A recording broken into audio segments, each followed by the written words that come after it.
A high-ranking officer in the Royal Bahamas Police Force connected to the search for an American who went missing at a yoga retreat has been suspended. Remember, the police force has been trying to figure out what happened to 41-year-old Taylor Casey. Now, the chief superintendent, Michael Johnson, is under investigation himself.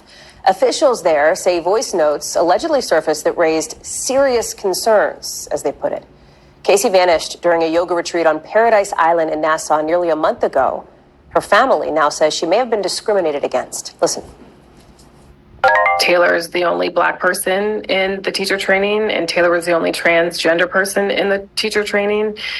And several people who are familiar with the ashram, who are at the ashram at the same time, reached out to us and said things like, we knew that she was trans and she was not integrated well into the program.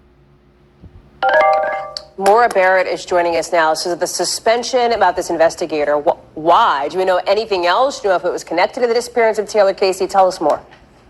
Well, it's all been very vague, Hallie, and that's the problem here, because there's already been so many questions swirling about the integrity of the police force when it comes to Taylor Casey's investigation, other missing persons investigations, and now there's a lot of lack of clarity about what these voice notes contain. I reached out to police to kind of try to get a sense of what they might have been talking about, who was on these voice notes, and anything around that, and the police did not respond. And so when you factor in the mysteriousness around all of this, in addition to the fact that there's still a missing woman that they're supposed to be looking for, the family is understandably really concerned. It's been 3 weeks since Taylor Casey was last seen. There's a lot of doubt in the investigation as it is, and now, as you heard there, we're learning the family adding some new insight, as there's no new evidence in the last couple of weeks, but new insight that Taylor Casey is a trans woman, and the family and friends are concerned that might lead to some discrimination in the investigation as well. I've been reporting this out with our colleague at NBC Out, Matthew Levitas, and he actually spoke with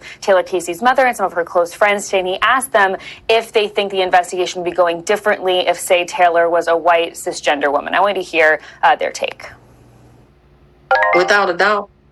I know there would have been way more efforts. The investigation would have been done properly, the way it should have been done. People would have been interviewed. When I stepped off the plane or into the Bahamas.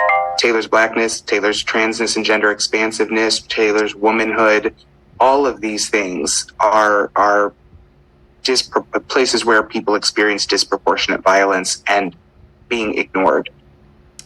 Now remember, Taylor's mother and a close friend had visited the Bahamas. The police said that they put up missing person posters. They didn't see those anywhere. They weren't getting specific answers from police. And so that's why tomorrow the family plans to call for more action from American authorities, because they're not satisfied with the local investigation. And on a sad timing note, tomorrow is Taylor's 42nd birthday. Obviously, the family had expected to be celebrating with her, and now they're wondering if she's even ever going to come home, Hallie.